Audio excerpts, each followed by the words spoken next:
오늘 하나님께서 우리에게 주신 말씀은 요한 1서 5장 13절에서 21절입니다.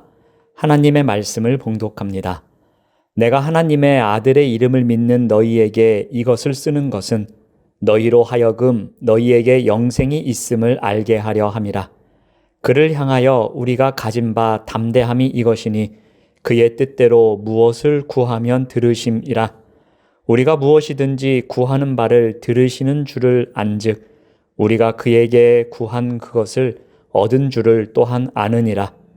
누구든지 형제가 사망에 이르지 아니하는 죄 범하는 것을 보거든 구하라.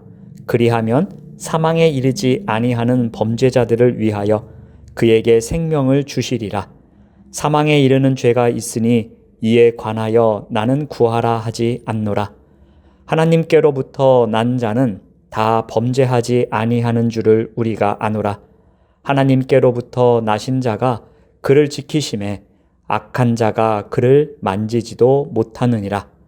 또 아는 것은 우리는 하나님께 속하고 온 세상은 악한 자 안에 처한 것이며, 또 아는 것은 하나님의 아들이 이르러 우리에게 지각을 주사 우리로 참된 자를 알게 하신 것과 또한 우리가 참된 자 곧 그의 아들 예수 그리스도 안에 있는 것이니 그는 참 하나님이시요 영생이시라.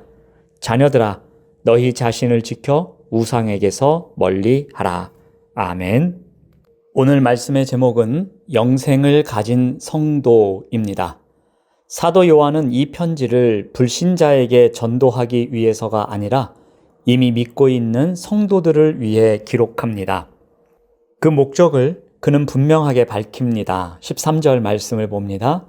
내가 하나님의 아들의 이름을 믿는 너희에게 이것을 쓰는 것은 너희로 하여금 너희에게 영생이 있음을 알게 하려 함이라. 여기서 요한이 강조하는 핵심 단어는 노력하라도 증명하라도 아닙니다. 알게 하려 함입니다. 신앙은 확신의 문제라는 의미입니다. 그래서 요한은 하나님의 자녀는 영생을 소유했는지 아닌지를 알 수 있어야 한다는 것입니다.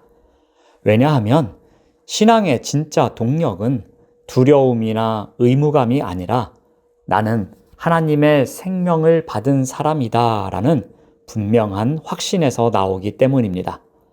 확신이 없는 신앙은 쉽게 지치고 흔들리고 타협합니다. 하지만 확신이 있는 신앙은 담대함과 지속력을 갖게 되기 때문입니다. 그래서 오늘 본문은 영생을 얻기 위해 어떻게 살아야 하는가 이전에 이미 영생을 받은 자가 누구인가를 분명히 하면서 시작합니다. 그렇다면 영생을 가진 성도는 어떤 자이겠습니까? 요한은 영생의 확신을 가장 먼저 기도의 태도로 설명합니다. 14절 말씀을 봅니다. 그를 향하여 우리가 가진 바 담대함이 이것이니 그의 뜻대로 무엇을 구하면 들으심이라. 여기서 요한이 말하는 담대함은 무례함이나 자기 확신이 아니라 자녀의 확신입니다. 영생을 가진 성도는 하나님을 두려운 재판장으로 대하지 않고 아버지로 부르는 사람입니다. 그리고 요한은 기도의 조건을 분명히 합니다. 그의 뜻대로 구하면입니다. 이는 기도의 능력을 약화시키는 말이 아닙니다. 기도의 방향을 바로 잡아주는 말입니다. 영생을 가진 사람은 자기 뜻을 관철시키기 위해 기도하는 사람이 아니라 하나님의 뜻 안으로 자기 소원을 가져오는 사람입니다. 두 번째로 영생을 가진 성도는 형제의 죄를 외면하지 않는 사람입니다. 16절 말씀을 봅니다. 누구든지 형제가 사망에 이르지 아니하는 죄 범하는 것을 보거든 구하라. 영생을 가진 성도는 죄를 가볍게 여기는 사람이 아닙니다. 그래서 형제를 포기하지 않는 사람입니다. 요한은 형제에게 정죄하라고 하지 않습니다. 논쟁하라고도 하지 않습니다. 오직 죄 범하는 것을 보거든 구하라 이렇게 명령하고 있습니다.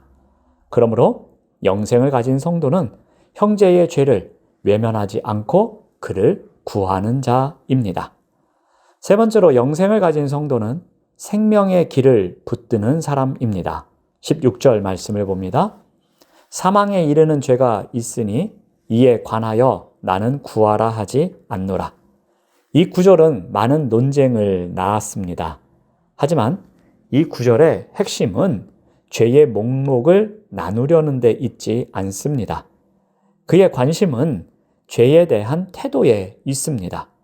사망에 이르는 죄란 일시적인 실수가 아니라 회개를 거부한 채 하나님의 아들을 부인하고 생명의 길에서 완전히 돌아서는 태도를 말합니다. 그래서 요한은 다음과 같이 말합니다. 17절 말씀을 봅니다. 모든 불의가 죄로 돼 사망에 이르지 아니하는 죄도 있도다. 영생을 가진 성도는 죄를 합리화하지도 않고 절망하지도 않습니다. 죄의 심각성을 알되 회개의 길이 열려 있음을 아는 사람입니다.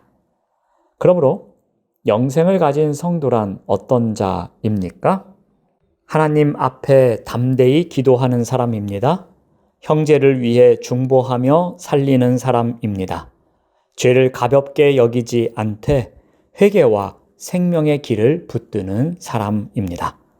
이어서 요한은 영생을 가진 성도의 지식이 무엇인지 이야기합니다.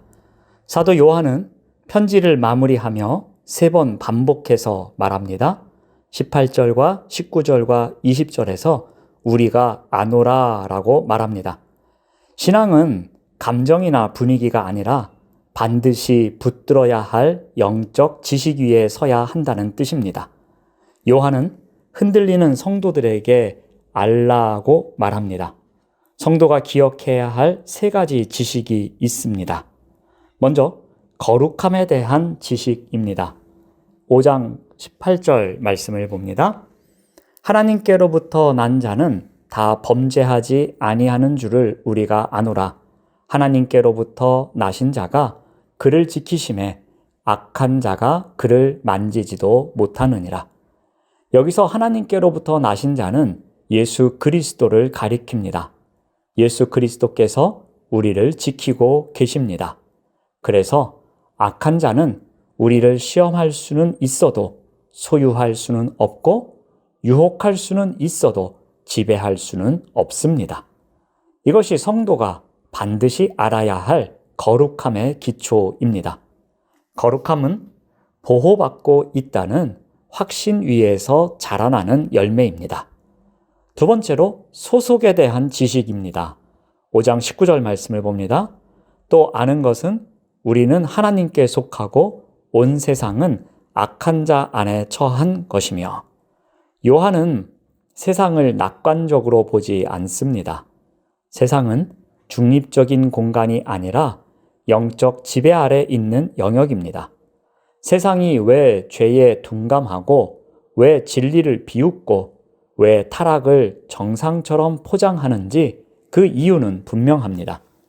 온 세상은 악한 자 안에 있다는 것입니다. 그러나 요한은 여기서 절망을 말하지 않습니다. 대조적으로 말합니다. 우리는 하나님께 속해 있다. 성도는 세상 속에 살지만 세상에 속한 사람이 아닙니다. 그래서 성도는 세상처럼 생각하지 않아도 되고 세상처럼 살지 않아도 되며 세상 기준에 자신을 맞출 필요도 없습니다.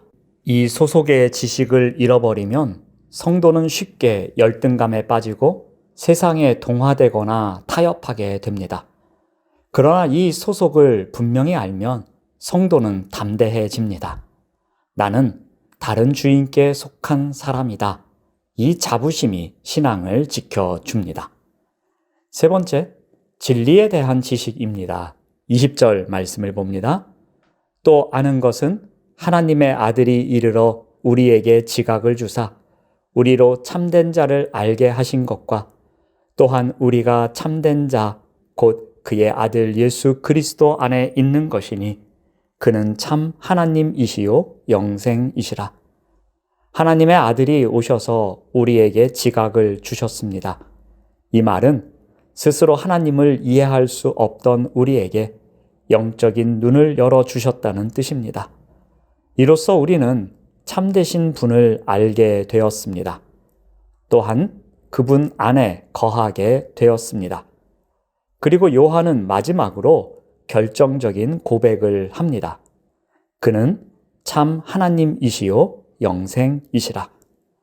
영생은 시간의 길이가 아닙니다. 인격적인 관계입니다. 우리가 참되신 분, 곧 아들 예수 그리스도 안에 있다는 사실이 바로 영생입니다.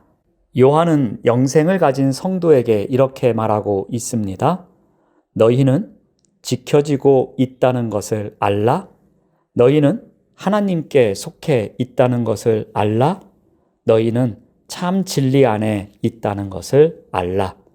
이 세 가지를 잊지 않을 때 성도는 흔들리지 않고 마지막 21절의 권면처럼 우상을 멀리하며 살아갈 수 있는 것입니다. 사랑하는 여러분, 영생을 가진 성도답게 살아가야 할 것입니다. 이를 위해서 어떻게 해야 합니까? 확신을 잃지 말고 소속이 흔들리지 말고 진리 안에 거하시기 바랍니다. 우리는 이미 지켜지고 있으며 속해 있고 살아 있습니다. 이것이 영생을 가진 성도의 삶입니다. 기도하겠습니다. 하나님 감사합니다. 영생을 가진 성도로서 거룩함에 대한 지식, 소속에 대한 지식, 진리에 대한 지식을 갖고 살아가도록 인도하여 주시옵소서. 예수님의 이름으로 기도드립니다. 아멘.